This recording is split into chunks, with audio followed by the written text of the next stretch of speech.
Il y a des jours où je me réveille au milieu de la nuit, trempée de sueur, le cœur battant, croyant entendre la voix de mes enfants m'appeler « maman ».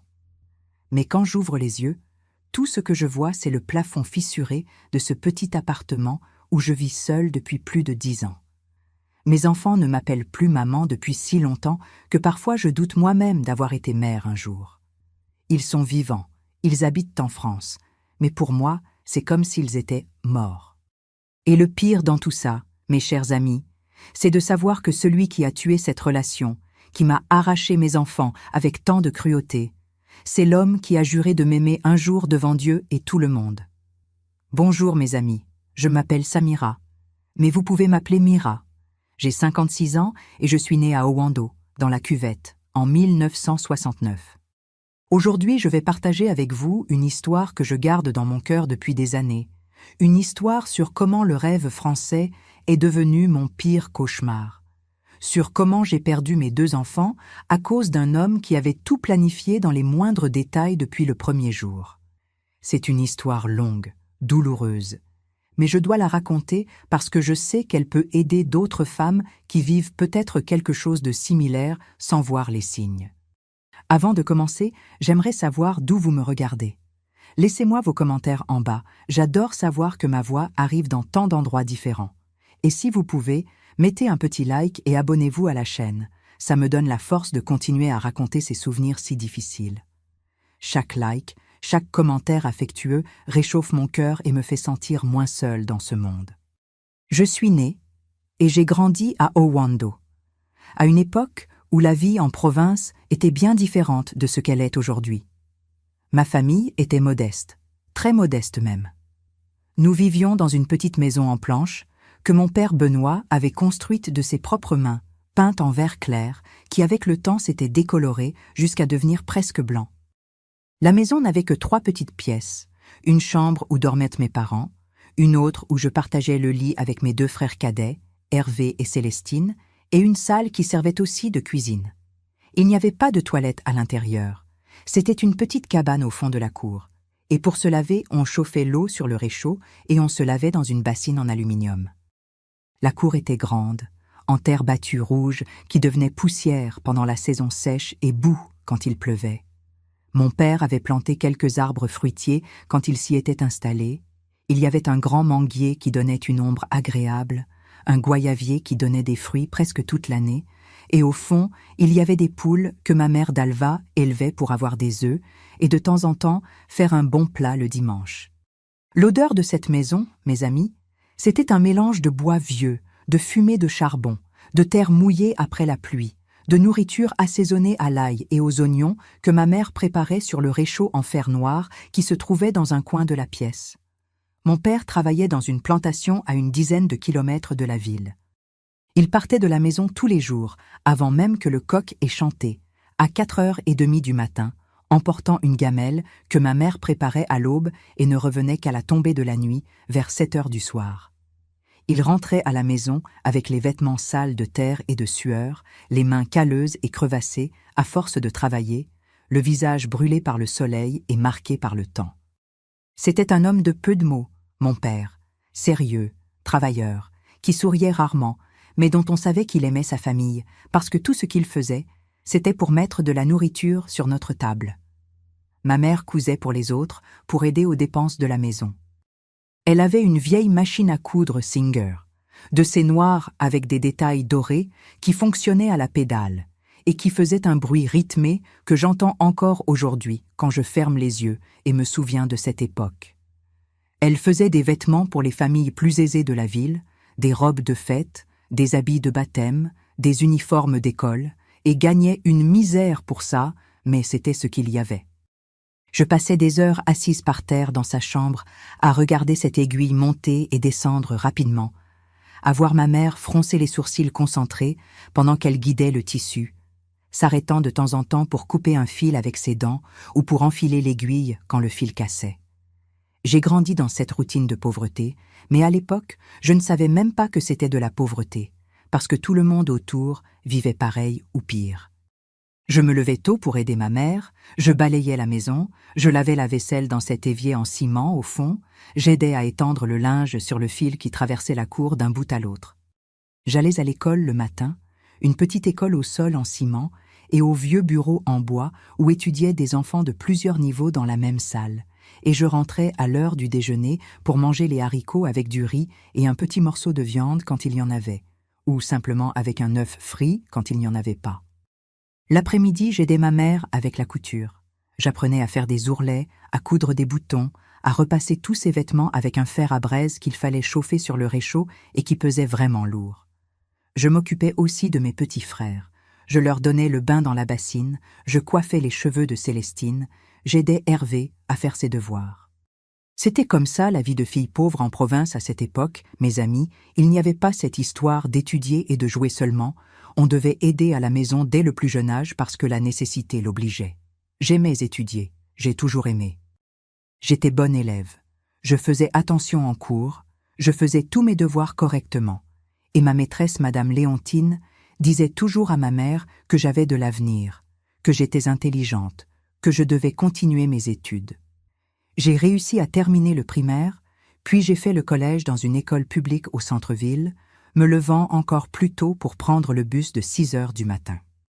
Beaucoup de filles de mon âge ont arrêté l'école après le primaire, se sont mariées tôt, ont commencé à avoir des enfants, mais ma mère insistait pour que je continue. Elle disait que l'éducation était la seule chose que personne ne pouvait nous enlever. Quand j'ai eu 15 ans, en 1984, j'ai commencé à travailler à mi-temps dans une boutique de tissus au centre d'Owando.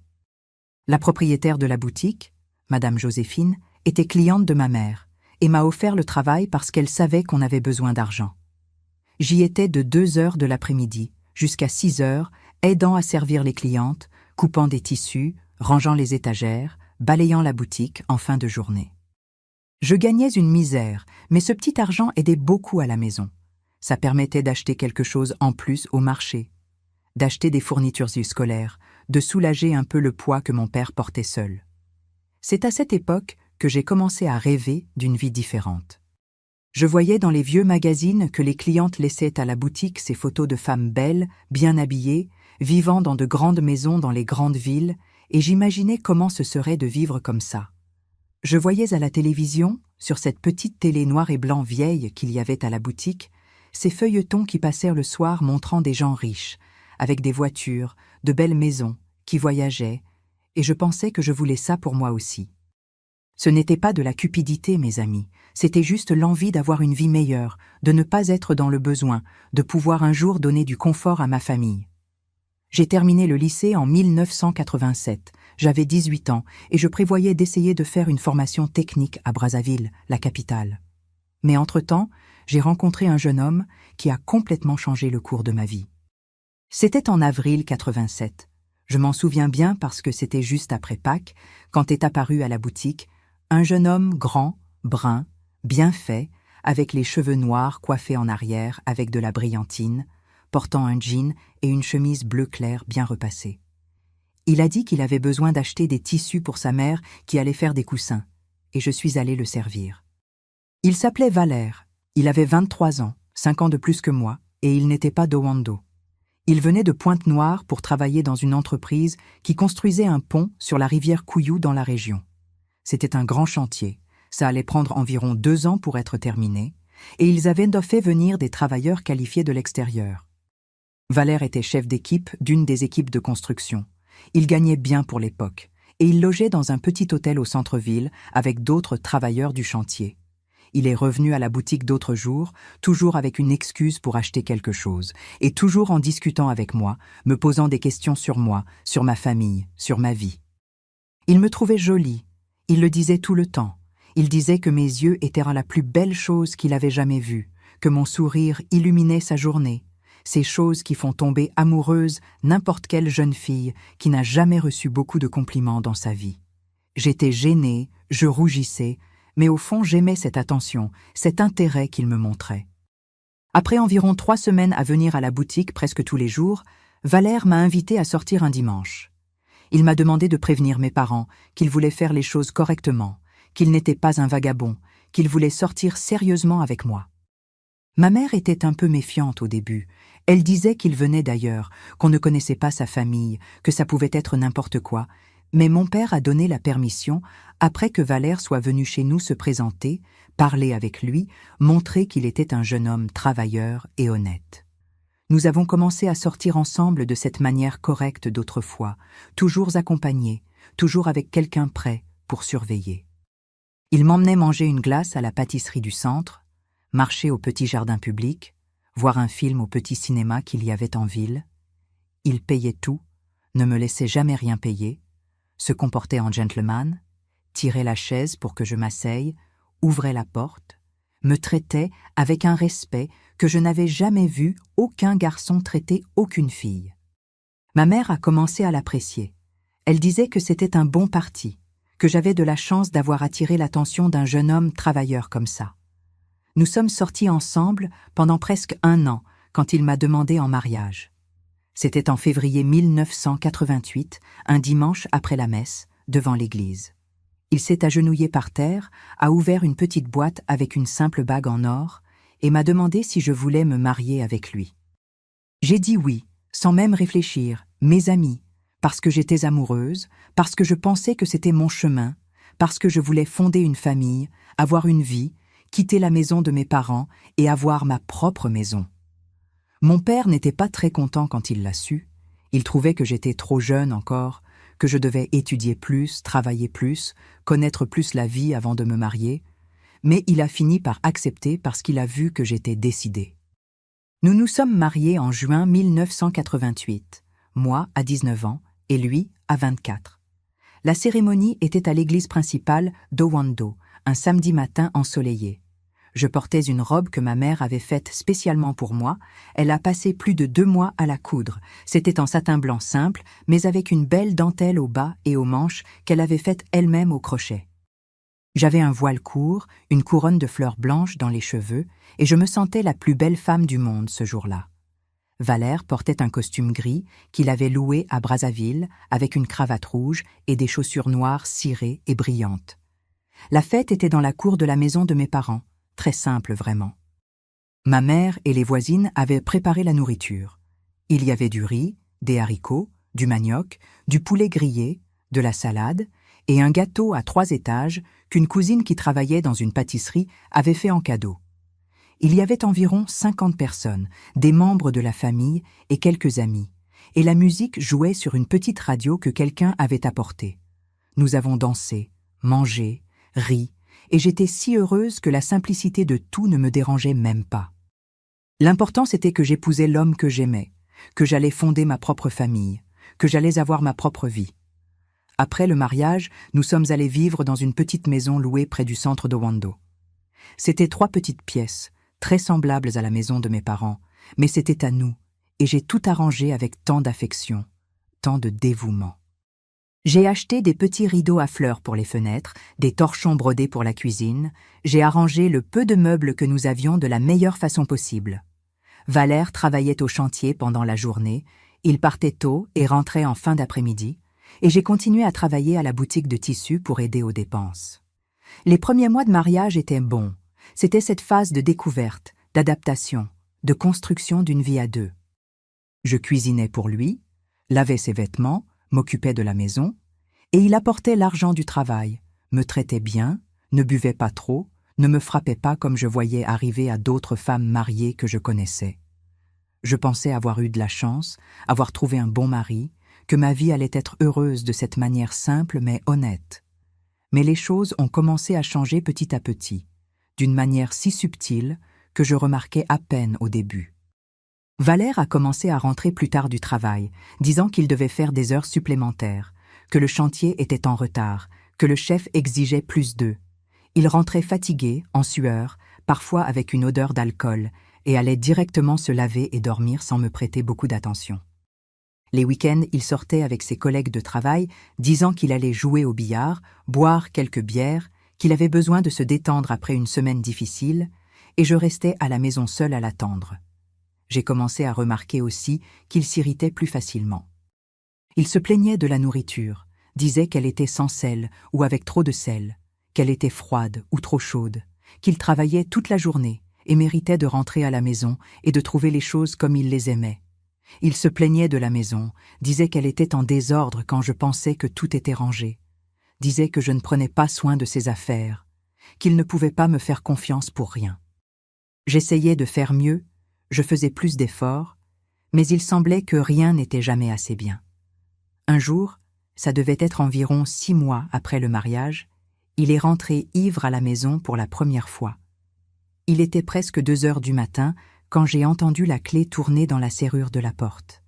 J'étais réveillée à l'attendre, inquiète, et quand je l'ai vu entrer en titubant, les yeux rouges et l'haleine forte d'alcool de palme, j'ai eu peur. J'ai demandé où il était, pourquoi il avait mis si longtemps, et il m'a dit de me taire, qu'il faisait ce qu'il voulait de sa vie, que je n'étais pas sa mère pour lui demander où il allait. C'était la première fois qu'il me parlait sur ce ton agressif, cette voix grave, menaçante, et je suis restée silencieuse, avec peur. Cette scène a commencé à se répéter plus fréquemment. Il buvait les week-ends, rentrait tard, parfois ivre, parfois juste un peu étourdi, et toujours irrité, toujours cherchant à se disputer avec moi pour n'importe quoi. J'essayais de discuter, d'essayer de comprendre ce qui se passait, mais il disait que j'étais chiante, que je l'embêtais, qu'il avait besoin d'espace, que le mariage n'était pas une prison. J'ai commencé à me sentir seule, même étant mariée, même en ayant quelqu'un qui dormait à côté de moi toutes les nuits. C'est à cette époque, fin 1988, que j'ai découvert que j'étais enceinte.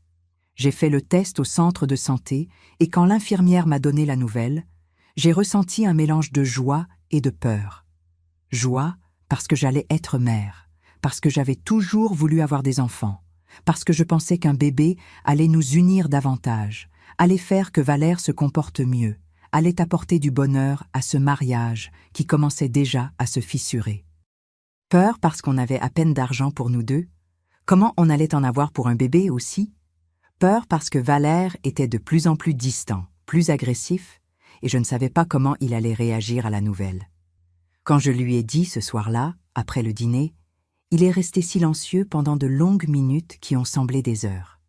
Puis il a fait un sourire sans joie et a dit que c'était une bonne nouvelle, qu'il allait être père, que maintenant il avait une raison de plus de travailler dur.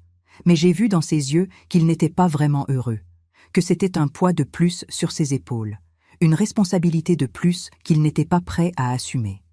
Mais je voulais croire qu'avec le temps, il allait s'habituer à l'idée, que quand le bébé naîtrait, il allait changer, allait devenir un père présent et affectueux. La grossesse a été difficile, mes amis. J'ai eu beaucoup de nausées les premiers mois. Je ne pouvais presque rien manger. Je vivais avec la nausée. J'ai perdu du poids au lieu d'en prendre. Valère ne m'aidait en rien.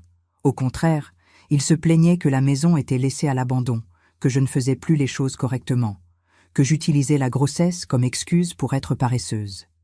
J'ai continué à travailler à la boutique de tissus jusqu'au 7e mois, jusqu'à devenir trop lourde pour supporter de rester debout toute la journée, et quand j'ai quitté le travail, l'argent est devenu encore plus rare à la maison. Mon fils Expédie est né en juillet 1989, après un accouchement compliqué qui a duré presque 20 heures à l'hôpital public d'Owando. J'ai beaucoup souffert, mes amis. J'ai crié, pleuré, j'ai cru que j'allais mourir là sur cette table d'accouchement. Mais quand la sage-femme a posé ce petit bébé dans mes bras, tout rouge, pleurant fort, ouvrant et fermant ses petites mains, tout a disparu. La douleur a disparu, la peur a disparu, et il ne restait qu'un amour si grand qu'il semblait ne pas tenir dans ma poitrine.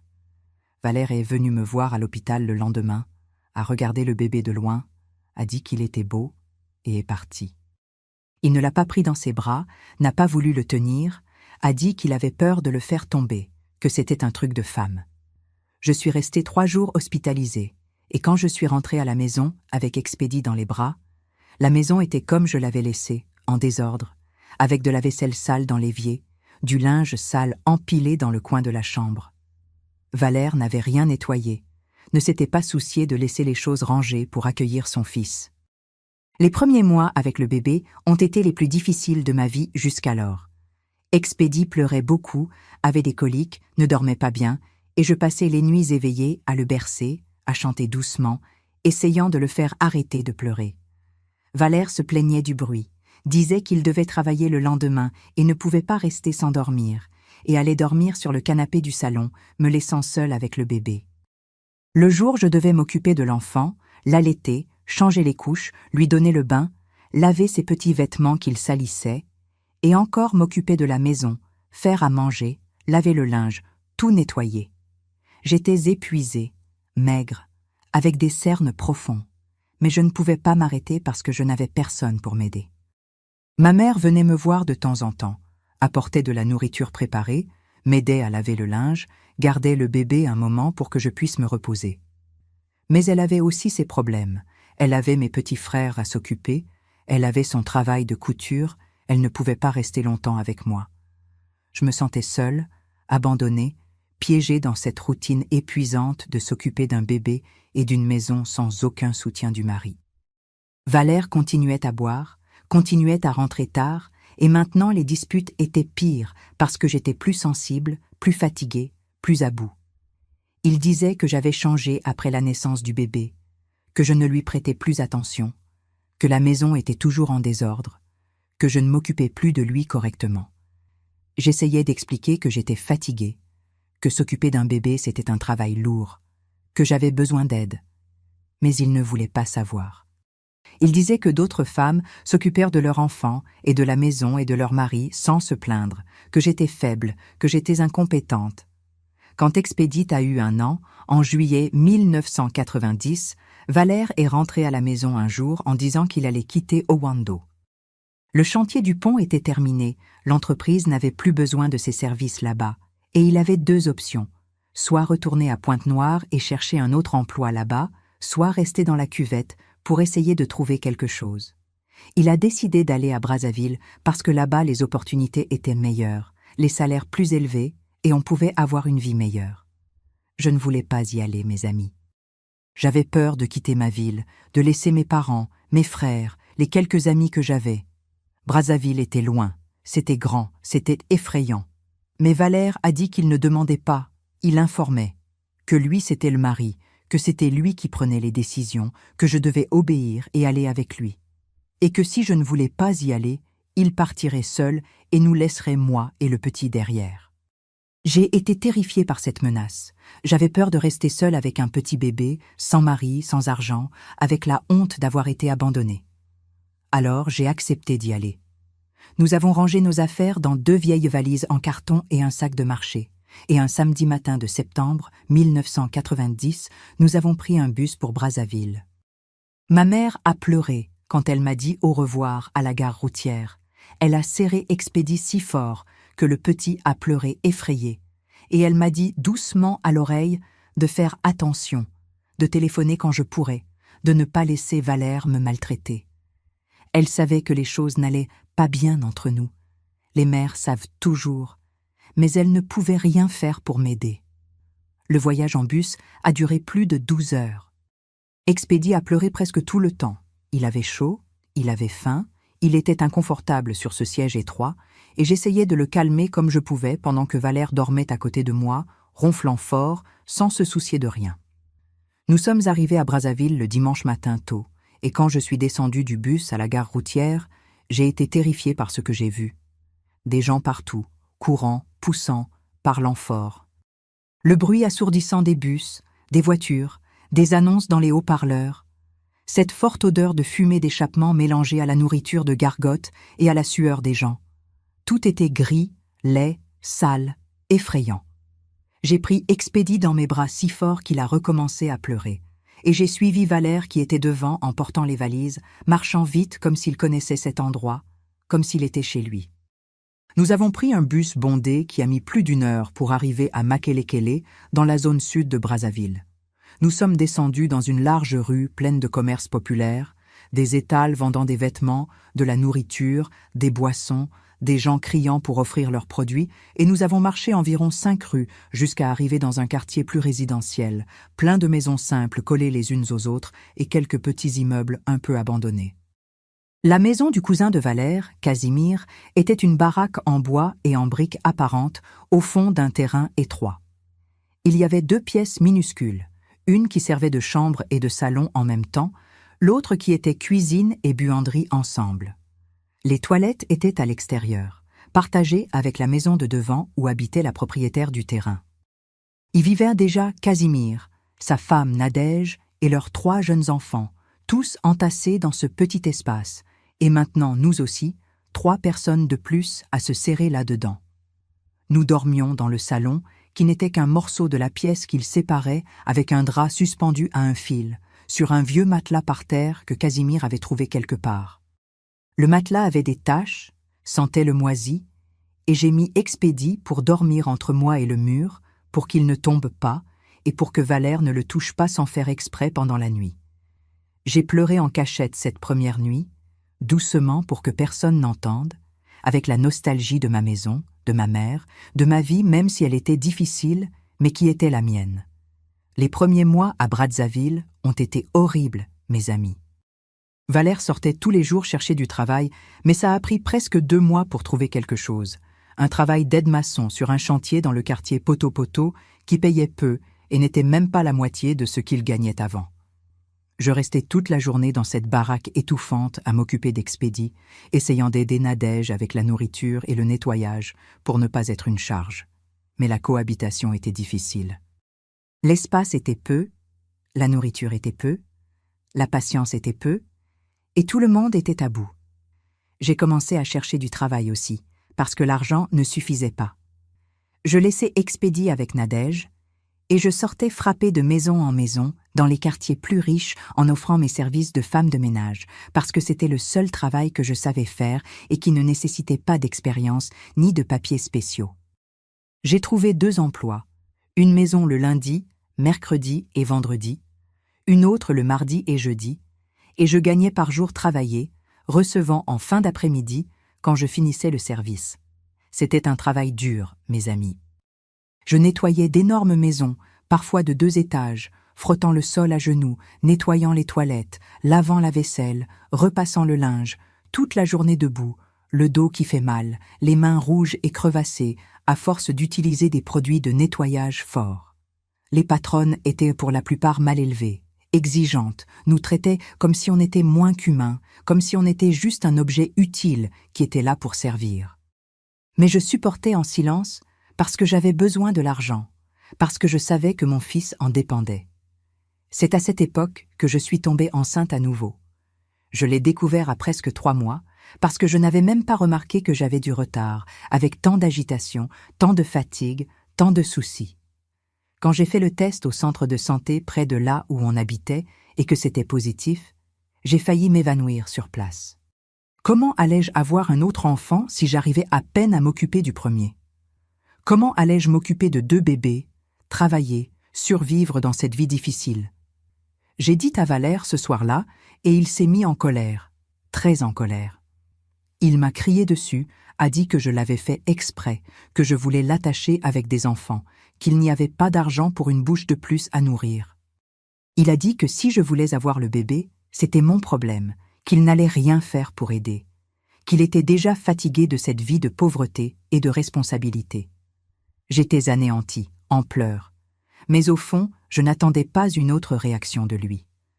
L'homme que j'avais épousé avait disparu depuis longtemps, et à sa place, il y avait cet étranger agressif et égoïste qui ne pensait qu'à lui-même. La grossesse de ma fille Yvonne a été encore plus difficile que la première. J'ai travaillé jusqu'au 8e mois parce que je ne pouvais pas arrêter. J'avais besoin de l'argent, et je me sentais mal tout le temps, avec des vertiges, des douleurs au dos, les jambes gonflées qui ressemblaient à 2 troncs en fin de journée. Les patronnes n'avaient pas de pitié, exigeaient que je travaille au même rythme, que je ne m'arrête pas, que je ne me plaigne pas. L'une d'elles m'a même renvoyée quand j'ai demandé de m'asseoir un peu parce que je me sentais très mal. Elle a dit qu'elle ne payait pas une femme de ménage pour rester assise, que si je ne supportais pas le travail, je devais chercher autre chose. Ma fille est née en mars 1992, après un accouchement encore plus compliqué que le premier. J'ai dû faire une césarienne d'urgence parce qu'elle était en travers, et je suis restée hospitalisée 1 semaine entière à l'hôpital public parce que la chirurgie s'est infectée, et j'ai eu une forte fièvre, je délirais, les médecins pensaient que j'allais mourir. Valère m'a rendu visite une seule fois, le jour où la petite est née, il l'a regardée de loin à travers la vitre de la salle des bébés et il est parti. Il n'est pas revenu pendant toute la semaine où je suis restée là? Et quand je suis sortie et que je suis revenue à la baraque avec le bébé nouveau-né dans mes bras, il n'était même pas à la maison. Il était sorti boire avec ses amis et n'est rentré qu'à l'aube, ivre, trébuchant sur les choses.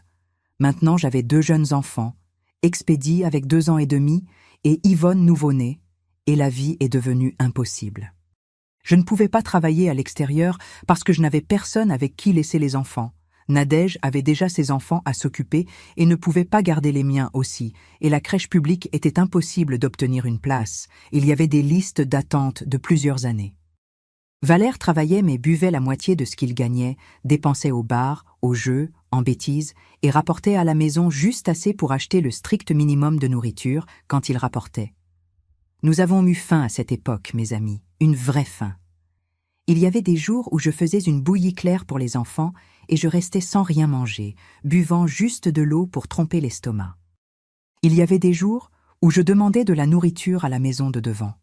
Je mentais en disant que j'allais payer après, mais je n'avais jamais d'argent pour payer. J'ai tellement maigri que mes vêtements tombèrent sur mon corps, les os apparaissant, le visage creusé. J'avais l'air malade. Mais je ne pouvais pas tomber malade. Je ne pouvais pas m'arrêter, parce que j'avais 2 petits-enfants qui dépendaient de moi pour survivre. Valère devenait de plus en plus violent. Il rentrait ivre et commençait à crier, à casser les quelque chose qu'on avait, à m'insulter avec des mots horribles, me traitant de vache, de bonne à rien, d'inutile, de poids mort. Parfois il me poussait, me donnait une gifle, me tirait les cheveux, et je restais silencieuse, supportant, avec peur qu'il fasse pire, avec peur qu'il blesse les enfants. Les petits pleuraient effrayés quand ils rentraient comme ça, et je les prenais dans mes bras et je m'enfermais dans le coin où on dormait, attendant qu'il se fatigue et s'écroule tellement il était ivre.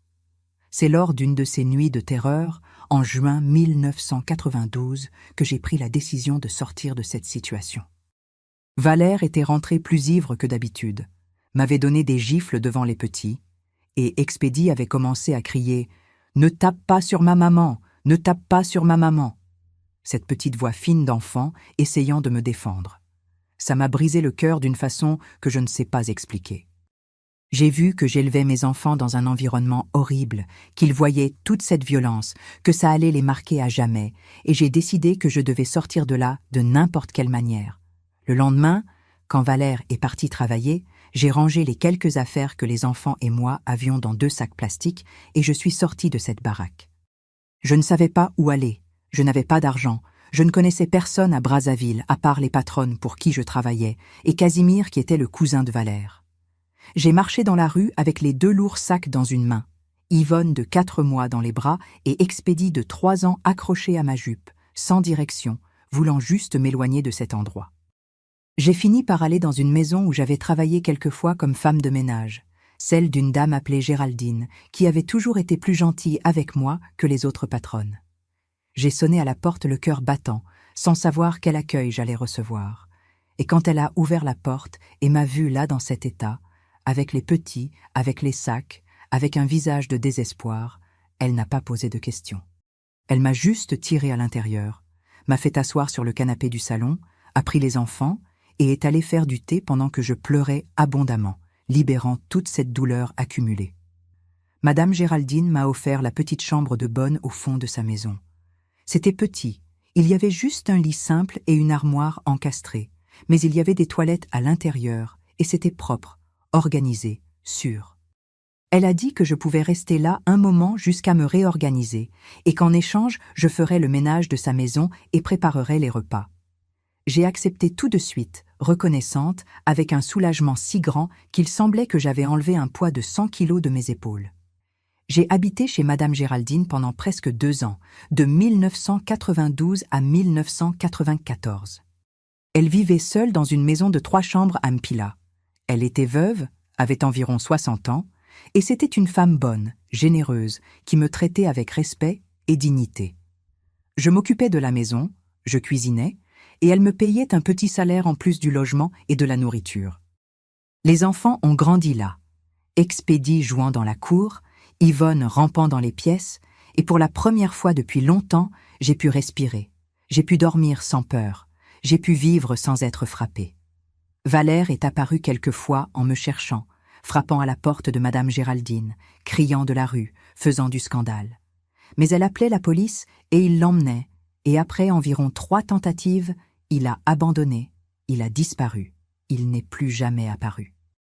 Je ne sais pas s'il est retourné à Owando ou s'il est resté à Brazzaville, mais il a disparu de ma vie et de la vie des petits, et j'ai remercié Dieu pour ça tous les jours. C'est en vivant chez Madame Géraldine que ma vie a complètement changé, d'une manière que je n'aurais jamais pu imaginer. Elle avait l'habitude de recevoir des visites, des amis, de la famille, et un samedi après-midi de juillet 1994 est apparu là un homme français qui était un ami de longue date à elle. Il s'appelait Aurélien, il avait environ 40 ans, il était grand, blond, les yeux bleus clairs, et parlait lingala avec un accent mais bien, on pouvait comprendre tout ce qu'il disait. Aurélien était venu au Congo pour le travail, il était ingénieur d'une grande entreprise française qui faisait je ne sais quel projet ici à Brazzaville, et il allait rester hébergé chez Madame Géraldine pendant les 3 mois que le projet durerait. Elle avait une chambre d'amis qu'il allait utiliser, et elle m'a demandé de m'occuper de sa chambre aussi, changer les draps, nettoyer, ces choses. Dès le premier jour, Aurélien a été différent de tous les hommes que j'avais connus. Quand Madame Géraldine m'a présenté comme la personne qui l'aidait à la maison, il a serré ma main fermement, m'a regardé dans les yeux et a dit « Très heureux de vous connaître, Samira », avec cet accent étranger qui sonnait bien. Il ne m'a pas regardé de haut en bas comme les autres personnes faisaient quand elles savaient que j'étais employée domestique. Il m'a traité avec respect, comme si j'étais son égale, comme si j'avais de la valeur.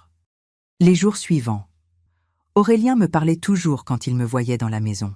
Il demandait comment j'allais, si les enfants allèrent bien, si j'avais besoin de quelque chose. Quand il me voyait porter quelque chose de lourd, il venait aider, prenait le seau d'eau, le carton de produits de nettoyage, insistait même quand je disais que je n'avais pas besoin. Il jouait avec Expédie et avec Yvonne, faisait des grimaces qui les faisaient mourir de rire, apportait du chocolat français pour eux, et je regardais ça sans croire qu'il existait un homme si gentil.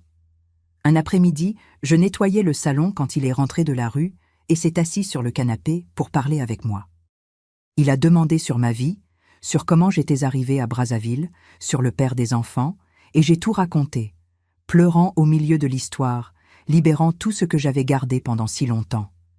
Il a écouté en silence, avec attention, sans m'interrompre, et quand j'ai terminé, il a dit quelque chose qui est resté gravé dans ma mémoire jusqu'à aujourd'hui. « Vous êtes une femme très forte, Samira. Vous méritez beaucoup mieux que ça. Vous méritez d'être traitée avec dignité, avec respect, avec amour. » Personne ne m'avait jamais dit ça, mes amis. Personne ne m'avait jamais valorisé de cette manière, ne m'avait fait sentir que j'avais de la valeur en tant que personne, en tant qu'être humain, en tant que femme. J'ai commencé à tomber amoureuse de lui là même, à ce moment-là, sans même bien me rendre compte de ce qui se passait. Et par la façon dont il me regardait, par l'attention qu'il me donnait, je pense qu'il ressentait aussi quelque chose. Pendant ces 3 mois qu'Aurélien est resté hébergé chez Madame Géraldine, nous nous sommes rapprochés de plus en plus. Il m'attendait revenir du marché pour m'aider à porter les courses, s'asseyait dans la cuisine pour me tenir compagnie pendant que je cuisinais, nous emmenait moi et les enfants nous promener au parc les week-ends. Madame Géraldine percevait ce qui se passait et ne s'en souciait pas, au contraire. Je pense qu'elle encourageait même, elle souriait quand elle nous voyait parler, nous laissait seuls exprès. Aurélien m'a raconté sa vie en France. Il était divorcé, n'avait pas d'enfants, vivait seul dans une maison à Lyon, gagnait bien, avait une vie confortable mais vide, sans quelqu'un de spécial pour partager.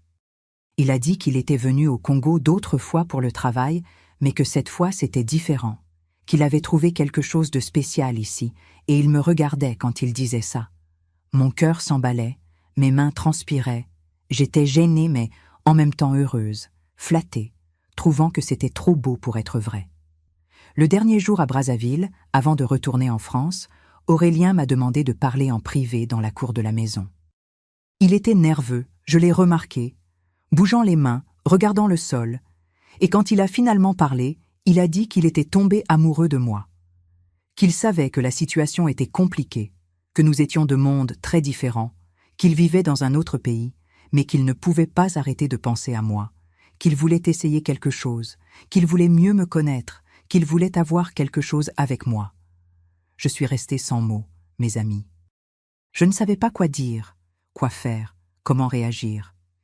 Une partie de moi était radieuse, heureuse, n'arrivant pas à croire que cet homme merveilleux me disait ces choses. Une autre partie avait peur, était inquiète, trouvant que ça n'allait pas marcher, que c'était rêver trop haut, que j'allais finir par me faire mal à nouveau. Mais le cœur a parlé plus fort, et j'ai dit que j'avais aussi des sentiments pour lui, que je ne pouvais pas non plus arrêter de penser à lui, que je voulais voir où ça pouvait nous mener.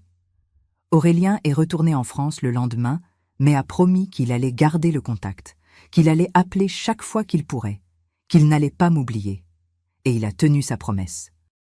Il a commencé à m'appeler toutes les semaines, parfois 2 fois par semaine. À cette époque, les appels internationaux coûtaient très cher, mais il ne s'en souciait pas.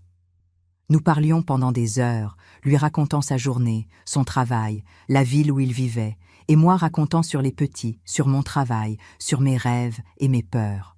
3 mois après qu'il soit retourné en France, Aurélien m'a appelé avec une proposition qui m'a laissée stupéfaite. Il a dit qu'il voulait que j'aille là-bas, qu'il voulait mieux me connaître en personne, qu'il voulait que nous essayions de construire quelque chose ensemble. Il a dit qu'il allait payer le billet, que je pouvais amener les enfants, qu'ils allaient aimer là-bas, que la vie allait être meilleure pour tout le monde. Il a dit qu'il ne demandait pas encore en mariage, qu'il voulait d'abord que nous vivions plus ensemble, que nous soyons sûrs de nos sentiments, mais que si les choses marchaient, il voulait passer le reste de sa vie avec moi. J'étais choquée, incapable de traiter cette proposition. Aller en France? Moi, une femme pauvre de la province de la Cuvette qui avait à peine fini le lycée? Emmener mes jeunes enfants dans un autre pays, une autre langue, une autre culture? Ça semblait fou, ça semblait un rêve, ça semblait impossible. Mais en même temps, ça semblait la chance de ma vie d'avoir une vie meilleure, de donner une vie meilleure à mes enfants, d'être vraiment heureuse. J'ai parlé avec Madame Géraldine de ça et elle m'a encouragée à y aller. Elle a dit qu'Aurélien était un homme bon, qu'elle le connaissait depuis des années et connaissait son caractère, que c'était une opportunité qui n'apparaîtrait peut-être plus jamais dans ma vie, que je devais prendre le risque. Elle a dit que si ça ne marchait pas, si je n'aimais pas là-bas ou si les choses ne fonctionnaient pas entre moi et Aurélien, je pouvais revenir et elle m'aiderait à nouveau. Ça m'a donné du courage, ça m'a donné la force de prendre la décision. Mais il y avait un gros problème. J'étais encore mariée avec Valère. Même s'il avait disparu, même s'il n'avait pas donné de nouvelles depuis plus de 2 ans, officiellement, j'étais encore mariée avec lui et je ne pouvais pas aller en France et me marier avec un autre homme comme ça. Je devais d'abord divorcer. Et le divorce à cette époque n'était pas simple comme aujourd'hui. Il fallait une procédure, un avocat, des coûts, du temps. Aurélien a dit qu'il allait s'occuper de tout, qu'il allait engager un bon avocat ici au Congo pour entamer le divorce, qu'il allait payer tous les frais, que je n'avais pas à m'inquiéter de rien. Et il l'a vraiment fait. Il a engagé un avocat à Brazzaville qui a commencé à s'occuper de toute la paperasse. Le problème était de trouver Valère pour le notifier de la procédure, parce qu'il avait disparu, personne ne savait où il était. L'avocat a dû publier ce qu'on appelle un avis de citation dans les journaux, ces petites annonces que personne ne lit, en espérant que Valère les voie et se manifeste. Ça a pris des mois, c'était stressant, anxieux, mais finalement, en mai 1995, le divorce est sorti. Valère n'est jamais apparu, n'a jamais contesté. Alors le juge a prononcé le divorce pour abandon du foyer et défaut d'assistance matérielle aux enfants. J'ai eu la garde totale des enfants. Valère a perdu tous ses droits sur eux. Et j'étais enfin libre. Peu après le divorce, Aurélien a commencé à s'occuper des papiers pour que moi et les enfants allions en France. Comme nous n'étions pas encore mariés, je ne pouvais pas demander un visa d'épouse, alors il m'a obtenu un visa de touriste de 6 mois. L'idée était que j'aille là-bas, qu'on vive ensemble, qu'on se marie si tout allait bien, et ensuite demander le changement de visa pour un visa de conjoint, et après le titre de séjour qui donne le droit d'habiter et de travailler légalement dans le pays. En septembre 1995, moi, Expédie qui avait 6 ans, et Yvonne avec 3 ans et demi, nous avons pris un avion pour la première fois de notre vie à l'aéroport de Brazzaville en direction de Paris. Mes amis, vous n'avez pas idée de ce que c'est de monter dans un avion sans jamais être monté avant, sans bien comprendre comment cette énorme machine peut voler, avec 2 jeunes enfants effrayés accrochés à vous, allant vers un pays inconnu, retrouver un homme que vous avez connu il y a peu de temps et qui allait maintenant décider du reste de votre vie. Le vol a duré presque 11 heures et c'était une torture. Les enfants ont eu la nausée. Expédie a vomi 2 fois. Yvonne pleurait voulant sortir de ce siège étroit et j'étais terrifiée, l'estomac retourné, la tête pleine de doutes et de peur. Et si je faisais la plus grosse bêtise de ma vie? Et si Aurélien était différent de ce qu'il semblait? Et si on ne s'entendait pas bien en vivant ensemble? Et s'il changeait avec moi comme Valère avait changé? Mais quand l'avion a atterri à Paris et que je suis descendue dans cet énorme aéroport, plein de gens de partout dans le monde, et que j'ai vu Aurélien là qui attendait avec un énorme bouquet de roses rouges et ce large sourire sur le visage, toutes les peurs ont disparu un moment. Il a couru vers moi, m'a serré fort dans ses bras, a pris les enfants dans ses bras, les a couverts de baisers et a dit « Bienvenue à la maison, mon amour », avec cet accent français que j'avais déjà appris à aimer. Nous avons pris sa voiture, une grande berline bleue confortable qui semblait sortir d'un film, et nous avons roulé pendant environ 3 heures jusqu'à arriver à Lyon, la ville où il habitait. Je regardais par la fenêtre, fasciné par tout ce que je voyais, les autoroutes larges et propres, les voitures énormes, les grandes maisons avec des pelouses vertes, les immeubles en verre, tout si différent du Congo, si propre, si organisé, si beau. Sa maison se trouvait dans un quartier résidentiel tranquille. C'était une maison de plain-pied en briques rouges, avec un toit gris, une petite pelouse verte devant, une clôture blanche, un garage pour 2 voitures, et un drapeau français qui flottait sur un mât à côté de la porte. Quand nous sommes entrés, j'ai failli m'évanouir tellement c'était beau. Il y avait 3 grandes chambres, 2 salles de bain complètes, un énorme salon avec un canapé en cuir et une télévision géante, une cuisine tout équipée avec des électroménagers modernes que je n'avais jamais vus et une cour à l'arrière avec une piscine. Aurélien avait arrangé une des chambres spécialement pour les enfants avec 2 lits, plein de nouveaux jouets, de nouveaux vêtements, tout ce dont ils pouvaient avoir besoin. La chambre qui serait la mienne, au moins au début jusqu'à ce qu'on voie comment les choses allaient évoluer, était une autre belle chambre avec un grand lit, une armoire, une commode, tout propre et qui sentait bon. Sa chambre était de l'autre côté de la maison, lui respectant mon espace, ne me mettant pas la pression pour rien, laissant les choses se faire naturellement. Les premiers jours ont été d'adaptation. Tout était nouveau, différent, étrange. La nourriture était différente. Il mangeait des choses que je n'avais jamais vues, utilisait des épices que je ne connaissais pas, et j'essayais de cuisiner, mais je ne savais pas utiliser tous ces électroménagers, cette cuisinière électrique qui était différente de la cuisinière à gaz à laquelle j'étais habituée. Aurélien était patient, m'enseignait, riait de mes maladresses, et petit à petit j'ai pris le coup. Les enfants ont commencé à fréquenter une école publique près de chez nous. Au début, c'était difficile, parce qu'ils ne parlaient pas bien français. Ils ne comprenaient rien de ce que le professeur disait. Ils rentraient à la maison frustrés et en pleurs. Mais les enfants apprennent vite, et en quelques mois, ils comprenaient déjà, parlaient, jouaient avec les petits camarades français, comme s'ils étaient nés là. J'ai suivi des cours de français, le soir dans une école communautaire gratuite pour immigrants.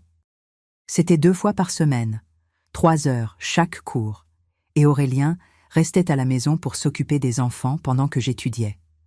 C'était difficile d'apprendre une langue nouvelle à 26 ans. Mon accent était horrible. Je mélangeais tout. Mais je me suis améliorée petit à petit, arrivant à mieux communiquer, comprenant ce que les gens me disaient. Aurélien me traitait comme une reine, mes amis. Il se levait tôt, préparait le petit déjeuner pour tout le monde, emmenait les enfants à l'école avant d'aller travailler, m'aidait à nettoyer la maison les week-ends, cuisinait avec moi, regardait des films avec moi le soir sur le canapé. Il ne me reprochait rien, ne m'insultait pas, ne me frappait pas, ne buvait pas jusqu'à tomber. Il était tout ce que Valère n'avait jamais été. J'allais me coucher tous les jours en remerciant Dieu pour cette vie, trouvant que j'avais enfin trouvé mon bonheur. 3 mois après mon arrivée en France, en décembre 1995, Aurélien m'a demandé en mariage officiellement. C'était un samedi soir, Il avait préparé un dîner romantique à la maison, allumé des bougies, mis de la musique douce, et après le dessert, il s'est agenouillé devant moi avec une petite boîte en velours dans la main. À l'intérieur, il y avait une belle bague de fiançailles, avec un petit diamant brillant, et il m'a demandé si je voulais me marier avec lui, si je voulais construire une vraie famille avec lui, si je voulais passer le reste de ma vie à ses côtés. J'ai dit oui sans même réfléchir, pleurant de bonheur, n'arrivant pas à croire que ça m'arrivait. Il a mis la bague à mon doigt, m'a embrassé, et nous sommes restés là, enlacés à pleurer ensemble, heureux, pleins d'espoir, pensant qu'à partir de là, ce ne serait que de la joie. Nous nous sommes mariés lors d'une petite cérémonie dans une église protestante à Lyon le 20 décembre 1995, quelques jours avant Noël. C'était simple. Il y avait seulement quelques-uns de ses amis, le pasteur, et nous. Je portais une simple robe blanche que nous avions achetée dans un magasin du centre commercial, lui un costume gris, et les enfants étaient magnifiques avec de nouveaux vêtements qu'il avait achetés spécialement pour l'occasion. Expédie était le porteur des alliances. Yvonne était la demoiselle d'honneur jetant des pétales de rose sur le sol, et tout était si beau, si émouvant, que j'ai pleuré tout le temps. Après la cérémonie, nous sommes allés dîner dans un restaurant italien élégant, juste nous quatre, notre petite famille, et Aurélien a fait un toast disant que c'était le début de notre vie ensemble, qu'à partir de là, nous étions une vraie famille, qu'il allait toujours prendre soin de moi et des enfants, qu'il ne nous manquerait jamais rien. J'ai cru chaque mot, mes amis. J'ai vraiment cru. Les 5 premières années de mariage ont été vraiment bonnes. Aurélien travaillait beaucoup, voyageait beaucoup pour le travail dans d'autres régions et parfois dans d'autres pays, mais quand il était à la maison, il était présent, attentionné, affectueux. Il jouait avec les enfants, m'aidait avec les tâches ménagères, m'emmenait dîner dehors, me promenait, me faisait découvrir de nouveaux endroits. Il n'a jamais élevé la voix contre moi, ne m'a jamais manqué de respect, ne m'a jamais fait sentir inférieur. J'ai commencé à me sentir chez moi en France. Je me suis liée d'amitié avec quelques Congolaises qui habitèrent dans la région. On se retrouvait pour prendre le café, pour parler en lingala, pour chasser la nostalgie du Congo. Je parlais avec ma famille au Congo une fois par mois, des appels chers qu'Aurélien payait sans se plaindre, et je racontais à ma mère comme la vie était bonne, comme j'étais heureuse, comme les enfants grandissaient bien et étudiaient dans une bonne école. Quand j'ai eu 2 ans de mariage, en 1997, nous avons commencé la procédure pour demander mon titre de séjour permanent. Aurélien a engagé un avocat d'immigration qui s'est occupé de toute la paperasse, nous a préparés pour l'entretien à la préfecture, et après quelques mois d'attente et de bureaucratie, mon titre de séjour a été approuvé. Quand j'ai reçu cette carte par la poste avec ma photo et mes données, j'ai pleuré d'émotion. Ça signifiait que je pouvais rester dans le pays légalement, que je pouvais travailler si je voulais, que je pouvais voyager et revenir sans problème, que j'étais presque française. Les enfants ont grandi et se sont francisés de plus en plus. Expédie et Yvonne parlaient un français couramment, sans aucun accent, mieux même que le lingala. Ils se faisaient des amis français, aimaient la nourriture française, écoutaient de la musique française, regardaient la télévision française. Parfois je les regardais et je ressentais une pointe de tristesse, sentant que je perdais mes enfants congolais, qu'ils devenaient d'autres personnes que je ne connaissais pas vraiment. J'essayais de maintenir les traditions congolaises à la maison, je parlais lingala avec eux, je faisais de la nourriture congolaise, je célébrais les fêtes congolaises, mais ils se plaignaient, disaient que c'était des trucs de vieux, qu'ils étaient français maintenant. Aurélien trouvait bien qu'ils s'adaptent si bien, disait que plus ils se sentiraient en français, mieux ce serait pour leur avenir, qu'ils auraient plus d'opportunités, plus de chances de réussite. Je comprenais son point de vue, mais au fond, ça faisait mal. Je sentais que je perdais une partie importante de qui mes enfants étaient, perdant la connexion avec les racines, avec la culture, avec la langue qui était la mienne. C'est vers l'an 2000, quand nous avons eu 5 ans de mariage, que j'ai commencé à remarquer de petits changements dans le comportement d'Aurélien. Rien de très évident au début, juste de petits signes que j'essayais d'ignorer, que j'essayais de justifier comme du stress du travail ou de la fatigue. Il a commencé à être plus contrôlant par rapport à mes amitiés. Il demandait avec qui j'étais sortie, de quoi nous avions parlé, pourquoi j'avais mis si longtemps. Il disait qu'il était inquiet, qu'il ne voulait pas que je traîne avec des gens douteux, qu'il fallait faire attention parce que j'étais encore étrangère et ne connaissais pas bien comment les choses fonctionnaient dans le pays. Il a aussi commencé à contrôler plus l'argent. Jusqu'alors, j'avais une carte de crédit à mon nom qu'il payait et que j'utilisais pour faire les courses, acheter des vêtements pour moi et pour les enfants, ces choses. Mais il a commencé à questionner chaque achat, demander pourquoi j'avais dépensé autant, si c'était vraiment nécessaire, si je n'exagérais pas. Il a dit qu'on devait économiser plus, qu'il ne gagnait pas aussi bien qu'avant, que je devais être plus consciente des dépenses. Ensuite, il a retiré la carte de crédit et a commencé à me donner une somme fixe par semaine, en espèces, pour que je gère les dépenses de la maison. Il disait que c'était pour que j'apprenne à mieux contrôler l'argent, que comme ça je réfléchirais à 2 fois avant d'acheter des bêtises, que c'était pour mon propre bien. J'ai trouvé ça étrange, mais je n'ai pas beaucoup questionné, parce qu'après tout l'argent était le sien. C'était lui qui travaillait, lui qui payait toutes les factures, et s'il pensait que ce système était meilleur, qui étais-je pour être en désaccord? Il a aussi commencé à faire des commentaires sur mes amies congolaises, disant qu'elles étaient de mauvaises influences, qu'elles voulaient juste m'utiliser, qu'elles me remplissaient la tête de bêtises. Il disait qu'elles vivaient en se plaignant de leur mari, qu'elles ne parlaient que de séparation et de divorce, que ce n'était pas sain pour moi, que je devais m'éloigner d'elles et me concentrer plus sur ma famille. Petit à petit, à force d'entendre ça, je me suis éloignée de mes amis. J'ai arrêté d'accepter les invitations à sortir. Je restais plus à la maison, plus isolée. Le contrôle a augmenté de manière graduelle, si subtile que je remarquais à peine que j'étais contrôlée. Aurélien voulait savoir où j'étais tout le temps, m'appelait plusieurs fois par jour, se mettait en colère si je ne répondais pas tout de suite, m'accusait de cacher quelque chose. Il a commencé à vérifier mon téléphone, lisait mes messages, regardait mon historique d'appels, et s'il trouvait quelque chose qui ne lui plaisait pas, même quelque chose d'innocent, il faisait un interrogatoire. Il contrôlait aussi ce que je portais, disait que certains vêtements étaient trop courts, trop décolletés, trop voyants.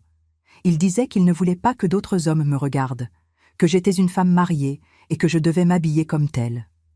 J'ai commencé à porter des vêtements plus amples, plus fermés, des couleurs plus neutres, tout pour ne pas lui déplaire, pour éviter les conflits. Les enfants ont grandi et sont entrés dans l'adolescence. Expédie avait 11 ans et Yvonne 9 quand les choses ont vraiment commencé à empirer. Aurélien a commencé à m'éloigner d'eux aussi, disait que je les gâtais trop, que je les élevais mal, que je devais être plus stricte. Quand j'allais leur parler d'un problème, il intervenait, prenait les devants, résolvait à sa manière sans me consulter. Les petits ont commencé à se tourner plus vers lui que vers moi, et je suis restée sur le côté, perdant l'autorité, perdant ma voix dans ma propre maison. En 2005, quand nous avons eu 10 ans de mariage, Aurélien a suggéré que je demande la nationalité française. Il a dit qu'avec la nationalité, j'aurais plus de droits, plus de sécurité, que ce serait mieux pour tout le monde. Nous avons commencé le processus, engagé un avocat à nouveau, rassemblé tous les papiers nécessaires. J'ai étudié pour le test de naturalisation, mémorisé les noms des présidents, les dates importantes de l'histoire française, répondu aux questions sur la Constitution et le gouvernement. Le processus a pris plus d'1 an, il y a eu des entretiens, des vérifications, plus de paperasse, mais finalement en 2006, ma nationalité a été approuvée. J'ai prêté serment lors d'une grande cérémonie avec des centaines d'autres personnes de tous les pays du monde, j'ai reçu mon certificat de nationalité, j'ai obtenu mon passeport français. Aurélien était étrangement heureux ce jour-là, souriait trop, prenait des photos, fêtait ça, disait que maintenant, oui, nous étions une famille française, complète. J'aurais dû remarquer qu'il y avait quelque chose de louche dans toute cette joie, mais je ne l'ai pas remarqué. 3 mois après avoir reçu ma nationalité, Aurélien est rentré à la maison un jour et a dit qu'il fallait qu'on parle. Il s'est assis avec moi dans le salon et a lâché. Il voulait se séparer. Il a dit qu'il ne m'aimait plus, que depuis des années, il jouait juste un rôle mais ne ressentait rien, qu'il voulait vivre d'autres expériences. Il a dit tout ça avec froideur, sans émotion, comme s'il lisait un rapport de travail. Je suis entrée dans le désespoir. J'ai commencé à pleurer, à demander pourquoi, ce que j'avais fait de mal, s'il y avait une autre femme. Il a dit qu'il n'y avait personne, que c'était juste de l'incompatibilité, qu'au fil des années, il avait réalisé que nous étions très différents, qu'il voulait autre chose de la vie. Je l'ai supplié de reconsidérer. J'ai dit que je pouvais changer, que je pouvais m'améliorer, que nous avions une famille, qu'on ne pouvait pas tout jeter comme ça. Mais il était décidé. Le divorce s'est fait rapidement, terriblement rapidement. Aurélien avait déjà un avocat engagé, avait déjà les papiers préparés, tout était prêt. J'ai dû trouver un avocat en urgence, une Congolaise que quelqu'un m'a recommandée, mais elle était inexpérimentée, facturait pas cher parce qu'elle débutait, et elle ne faisait pas le poids face aux avocats chers qu'il avait. Dans la division des biens, je n'ai presque rien eu. La maison était à lui, achetée avant le mariage. Les économies étaient à son nom. Les investissements étaient à lui. Je n'ai eu que la vieille voiture et une petite somme de pension qui durerait seulement 2 ans jusqu'à ce que je me rétablisse, comme disait l'accord. Mais le pire était à venir. Aurélien a demandé la garde totale des enfants.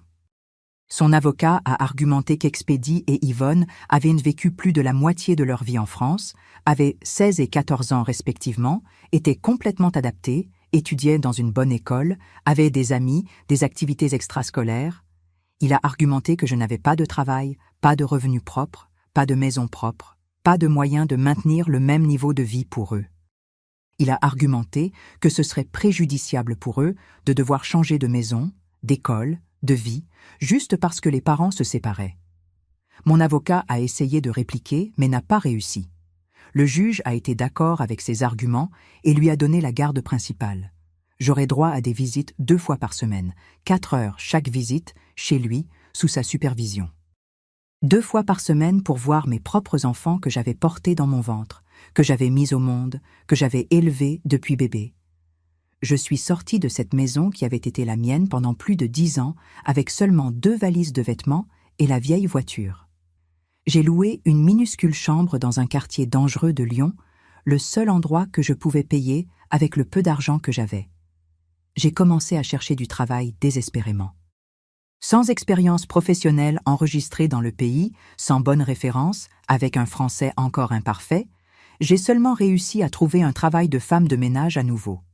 Je nettoyais des maisons, des bureaux, je gagnais à l'heure, c'était à peine suffisant pour payer le loyer et la nourriture. Les visites avec les enfants étaient une torture. J'allais dans la maison qui avait été la mienne, je sonnais à la porte comme une visiteuse, et Aurélien ouvrait la porte et me laissait entrer mais restait là prêt à surveiller. Expédie et Yvonne étaient différents, distants, froids.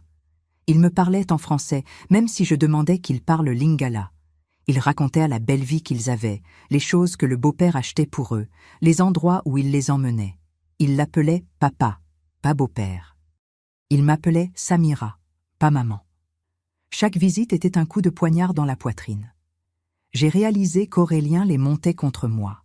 J'ai découvert plus tard qu'ils parlaient mal de moi à eux, disaient que j'étais pauvre, que je ne pouvais rien leur donner, que s'ils restaient avec moi la vie serait difficile, que j'étais instable émotionnellement. Les petits ont cru, se sont éloignés, ont choisi le confort matériel qu'il offrait plutôt que l'amour de mère que j'offrais. 2 ans plus tard, en 2008, Aurélien a annoncé qu'il allait déménager à Marseille pour son travail. Il allait emmener les enfants avec lui. J'ai essayé d'empêcher ça en justice, mais la garde était à lui. Il pouvait habiter où il voulait. Du jour au lendemain, j'ai même perdu les petites visites de 2 fois par semaine. Mes enfants sont partis à l'autre bout du pays, à 800 km de distance. Je leur parlais au téléphone de temps en temps, mais les appels étaient de plus en plus rares, de plus en plus courts. Ils avaient une nouvelle vie, de nouveaux amis, une nouvelle école, et j'étais juste un désagrément du passé. À Noël 2009, j'ai économisé de l'argent, acheté un billet de train pour Marseille, prévenu que j'allais leur rendre visite. Quand je suis arrivée là-bas, Aurélien a dit que les enfants étaient partis en voyage avec sa famille, qu'ils n'étaient pas à la maison. Je suis restée dans un hôtel pas cher 3 jours à attendre, mais ils ne sont jamais apparus. Je suis revenue à Lyon, dévastée. Ma mère est morte en 2010. J'ai reçu l'appel de mon frère Hervé à l'aube, disant qu'elle avait eu un AVC, qu'elle était morte à la maison, que l'enterrement serait le lendemain. Je n'avais pas d'argent pour un billet pour le Congo. Je n'ai pas pu lui dire au revoir, je ne suis pas allée à l'enterrement. Je suis restée seule dans ma chambre à pleurer, à crier de désespoir. En 2012, Aurélien m'a envoyé un email disant que les enfants ne voulaient plus de contact avec moi. Qu'ils étaient adultes maintenant, Expédie avec 22 ans et Yvonne avec 20, et qu'ils avaient décidé d'avancer sans moi. Que je devais respecter leurs décisions.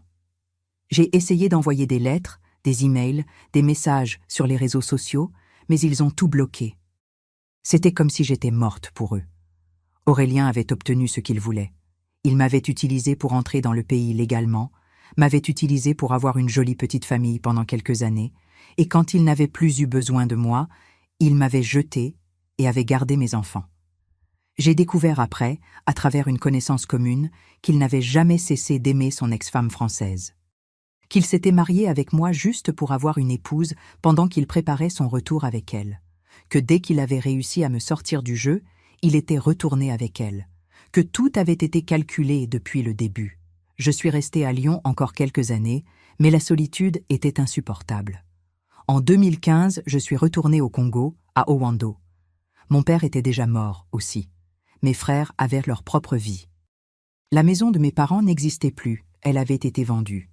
J'ai loué un petit appartement avec le peu d'argent que j'avais économisé. J'ai trouvé un travail de femme de ménage à nouveau. C'est ce que je fais jusqu'à aujourd'hui. J'ai 56 ans, je vis seule, je n'ai personne. Mes enfants n'ont plus jamais pris contact. Je sais vaguement par Internet qu'Expédie est ingénieur, marié, a 2 enfants. Yvonne est avocate, aussi mariée, a une fille.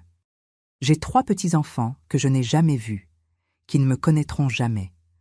Parfois je me demande ce que j'ai fait de mal. Aurais-je dû remarquer les signes? Aurais-je dû lutter plus en justice? Aurais-je dû rester au Congo et ne jamais poursuivre ce rêve français qui s'est transformé en cauchemar? Mais la vérité, c'est que j'ai été manipulée par un homme qui savait exactement ce qu'il faisait. Il m'a choisie parce que j'étais vulnérable, pauvre, désespérée d'avoir une vie meilleure. Il m'a utilisée, m'a jetée et m'a volé mes enfants. Et la justice française s'est rangée de son côté parce qu'il avait de l'argent, avait du pouvoir, avait la nationalité, et moi je n'avais rien. Aujourd'hui, je vis une vie simple. Je travaille pour payer les factures, je regarde la télévision le soir, je vais à l'église le dimanche. Je n'ai plus de rêve, je n'ai plus d'espoir. Je vis juste un jour à la fois, portant cette douleur qui ne partira jamais, cette nostalgie de mes enfants qui ne sera jamais comblée. Si vous m'écoutez et que vous pensez aller dans un autre pays avec quelqu'un que vous connaissez à peine, s'il vous plaît, réfléchissez à 2 fois. Ce n'est pas aussi beau que ça en a l'air. Ce n'est pas aussi facile qu'on le promet. Et quand ça tourne mal, vous pouvez tout perdre, absolument tout. Mes amis, merci de m'avoir écouté jusqu'ici. Je sais que c'est une histoire lourde, triste, mais je devais la raconter. Si vous pouvez laisser un like, vous abonner à la chaîne, commenter d'où vous regardez, je vous remercie beaucoup. Chaque message affectueux de votre part réchauffe mon cœur solitaire. Un bisou au cœur de chacun, que Dieu vous bénisse.